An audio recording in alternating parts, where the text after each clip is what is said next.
Your vision is extremely powerful.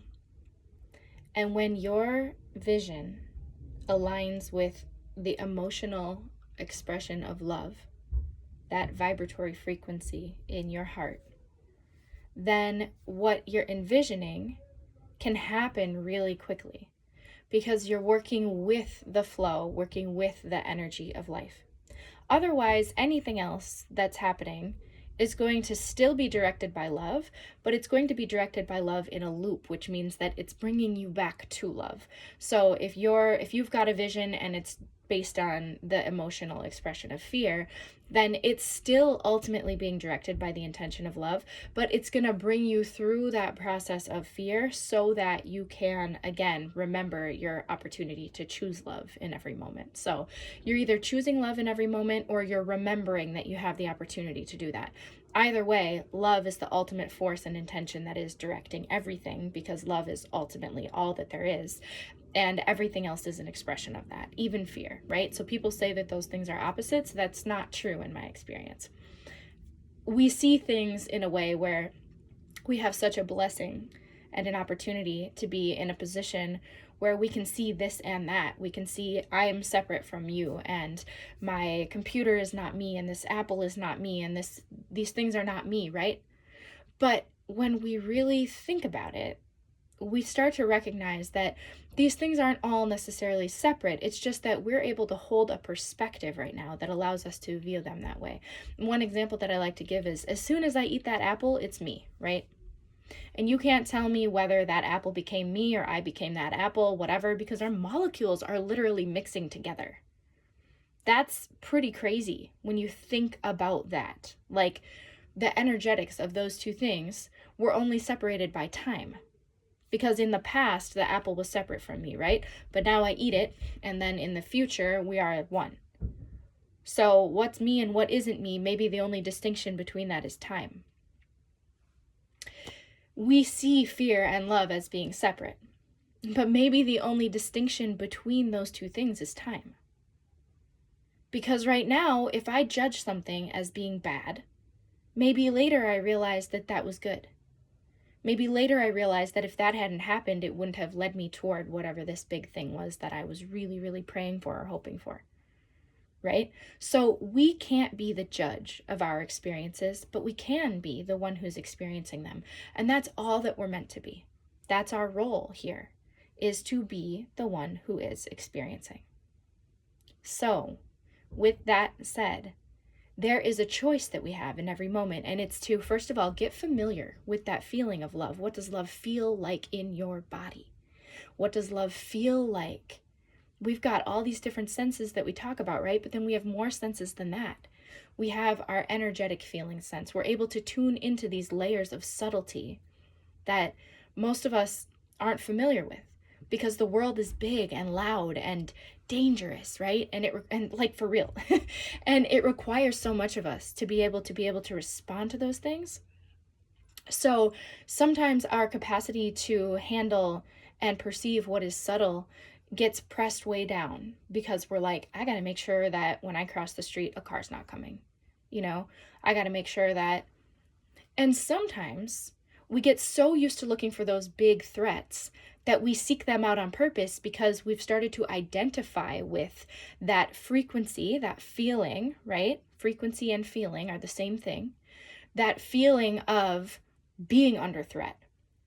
And if that's our identity does a very good job of trying to maintain itself and hold itself in place. So our identity will go, okay, so let's keep this me. I want to still be me. I want to maintain me-ness.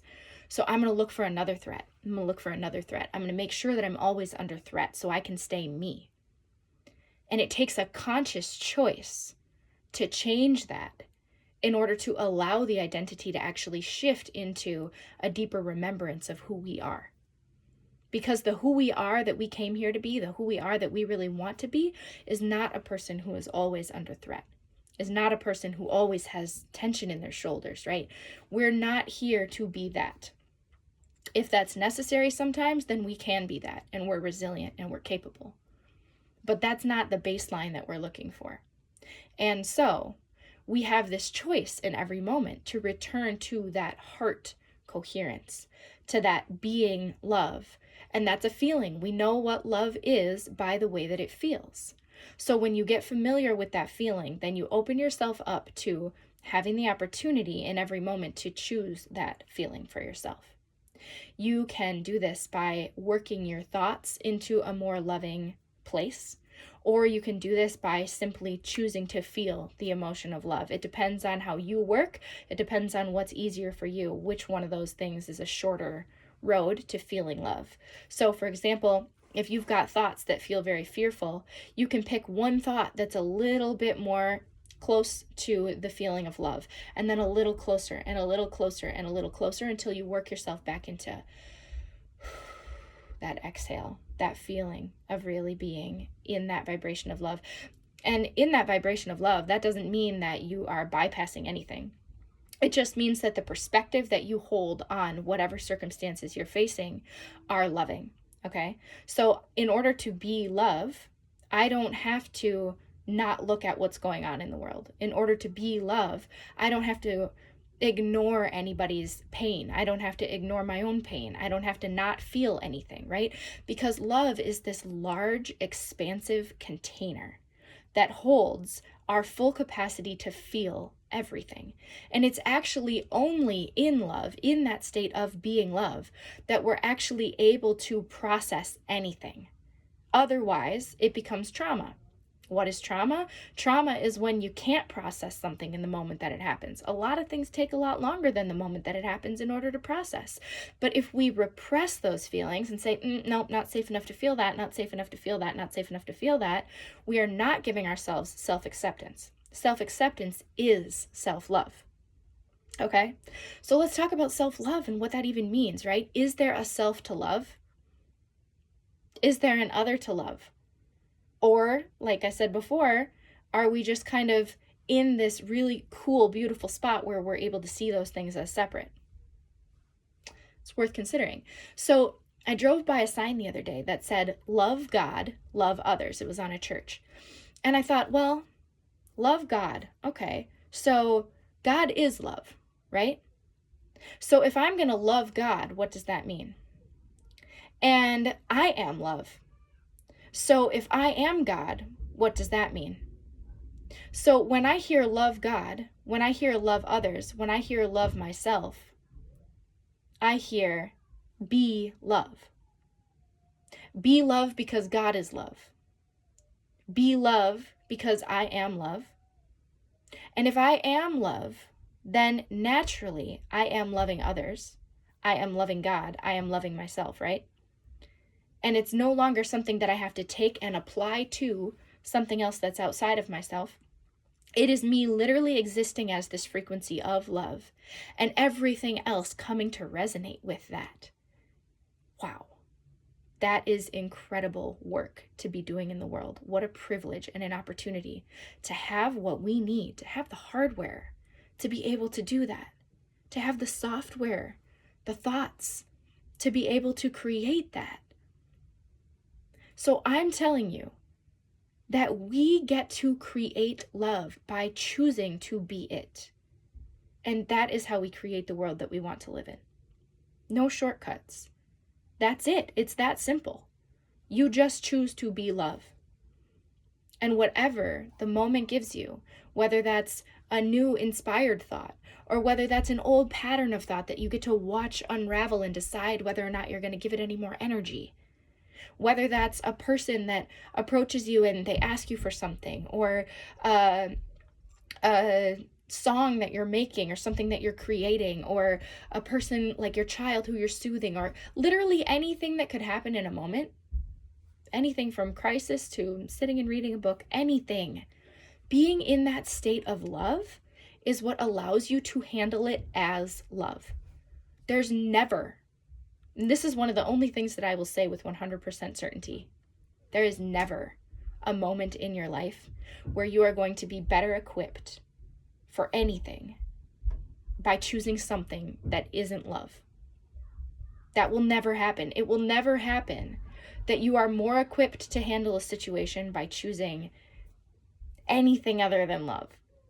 That doesn't mean you can't feel anything, because remember, love can hold all of your feelings, all of your emotions, because love itself is bigger than an emotion. It's what can hold and transform and facilitate the transformation of not only your emotions, but yourself back into your complete, whole, capable soul self. And that looks different for everybody. And it might not look how you think it's supposed to look. But when you approach yourself with full acceptance, which is, again, self-love, which is you choosing to be love, then your vision of your identity will start to change. And you will start to choose to envision what really, really resonates with you. Because you are this unique song of frequencies. You came here with that. And all you have to do is listen. All you have to do is cut out the noise, which you can do on purpose. You can choose that, to create an environment for yourself where you're able to listen. When I was a kid, I would sit in class and I would get made fun of for this. And I would be really into something, whether it was reading, it was usually reading, and I would plug my ears. And my classmates would be like, oh my God, what are you doing? You're so weird, you can't read without plugging your ears. And I'm like, well, I need to create the space for myself to fully tune into this which I am focused on. And if I have all this external stimulation coming in, then yeah, it's harder for me to do that. So you actually do get to create the space, you get to create the environment for yourself to be able to tune into what is subtly happening in your inner world. Because that's where your answers are. You're not going to find that on any social media platform, on any news source, from listening to anybody else. They might point you inward toward that, but you have to create on purpose the ability to, the space to be able to listen to yourself. Okay? That's really, really important work. And when you do that, you start to be able to sort things out because you're feeling again. So you can feel, okay, this thought feels like love, but this one doesn't. So I'm going to not give any more energy to that one that doesn't, because I want to make space for more of what does. And what you'll start to notice is that we've got these different levels that we work from, and they're different frequency bands, okay? So if you're here and you're super worried and you're like, oh my God, another thing to do, and oh, of course that happened, and of course I dropped that on my foot, and and if you're there, that's where you are, you're in complaining or something like that, right? Then you're not going to be able to envision a future that looks much different than that. Maybe you can get from complaining to like tolerating. Like maybe that's as far as your vision's going to be able to extend. But when you just take a moment to center yourself and to find love, okay? So maybe it's not, oh my God, of course there's a scuff on the floor and I have to figure that out now too, right? Maybe instead it's, oh, I'm going to actually choose a thought that resonates a little bit more with love, and I'm going to see what that feels like, because I know that I'm the only one that gets to do this work, and that that's within my power, and that it actually serves me to do that. So I'm going to take that upon myself and I'm going to do it. So instead of that thought, I'm going to go, okay, yeah, I'm really overwhelmed right now, and having one more thing to do feels like a lot. I've been doing so much, and I've been doing a really good job handling it all, even though I'm not perfect. That's way more loving, okay? And then maybe from there we go, I don't know how I'm going to do it, but at some point I am going to get this done because I really care about what my floor looks like, and I'm going to make sure that, I can keep it nice because I made that commitment to myself that I'm going to keep this house nice. And I know I can do that because I'm a really dedicated person and I keep my word to myself. Wow, that's way more loving, right? So we talk to ourselves, we work ourselves up to that vibration of love. And again, we are the only ones that are in here. We're the only ones that get to work with our thoughts. And we'll talk more later about that the mind isn't actually in here at all. The mind is a layer of reality that we get to pull from, okay? That we pull things into our own mind space from the mental layer of reality. I wrote a book about this because I could sit here and talk for 10 hours, and honestly, I don't want to. So I would lose my voice. I wrote a book because all of this matters so much. And if you've ever existed for even a moment of time in the illusion that you don't have the power to do this, to create the life that you want, to create from your soul, to be the empowered version of yourself, you've just been under a false assumption. There's nothing wrong with you. It's not that you're not capable. You can take all that evidence that you have, but this happened, but that happened to me, but I'll never be able to heal from that. But this happened, but I always act this way, but look at my relationship, but you can look at all that, you can take it, and you can just right now, just recognize that that is the past, because now is new, and now is new, and now is new. And if you choose love right now, you automatically put a whole different filter on that entire story. And it all becomes your medicine. It all becomes your path forward. It all becomes what you healed from and what you grew through, and the mistakes that you made became your learning opportunities. No, I didn't know how to do that then, but look at how I got that opportunity to learn it. But look at how I never run out of opportunities to learn, right? And as long as you can continue to choose love, imperfectly, the best that you can, by just getting really certain about what love feels like, the more you create your life, the more you remember that you're not a victim of life, you're not a victim of your circumstances. That whole thing is made up. That doesn't mean that bad things haven't happened to you, right? That doesn't mean that somebody else did something that violated you. That doesn't mean that any of that stuff is negated. But living your life as the creator of it means that you take those things that happen and you say, that didn't happen to me, that happened for me. And I'll tell you, my personal experience is a trauma survivor, a sexual abuse survivor, a severe childhood mental illness survivor, all sorts of different things I've come through. Lots more things than I can talk about in like 10 seconds. Some of that is in my book too. So I'm not just saying this like I've had this perfect life and it's so easy for me, so I just choose love because I just, of course, that's all that there is, right? No, this has been me going through the depths, me going through having to look so deeply inside myself that I come up with something different than what a therapist could tell me or what a medication could do for me or what, it just wasn't enough. And so I went, all right, I think the truth must be that I have the power to do this because nobody else is saving me. And that's what helped me flip out of my victim mentality and go toward, I think I can create my life. I think that instead of life happening to me, life is happening for me because I'm learning how to take everything that happened to me and make it my medicine, and then all of a sudden it happened for me. Because I wouldn't be here talking to you about any of these beautiful, expansive spiritual truths. I wouldn't be so deep in my work as a psychic and as a healer and as a mother and as an artist and as a musician if I didn't go through those things that happened for me, even though I wouldn't have chosen those things. Okay? But we put ourselves in situations sometimes in our lives that we don't want to take responsibility for. We don't want to look at how we contributed to something happening because we're afraid of our power. And we don't need to be. The more you center yourself in love, the more you will start to loosen those stories that try to really, really keep your identity intact. And you'll let yourself go, and you'll let yourself grow, and you'll let yourself transform.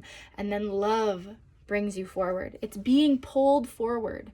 Instead of having to come up with the energy to push yourself, you're just pulled. You're just pulled into your future. And that's where you are now, because you're finding this. You're finding this message at the perfect time for you to start to be pulled forward.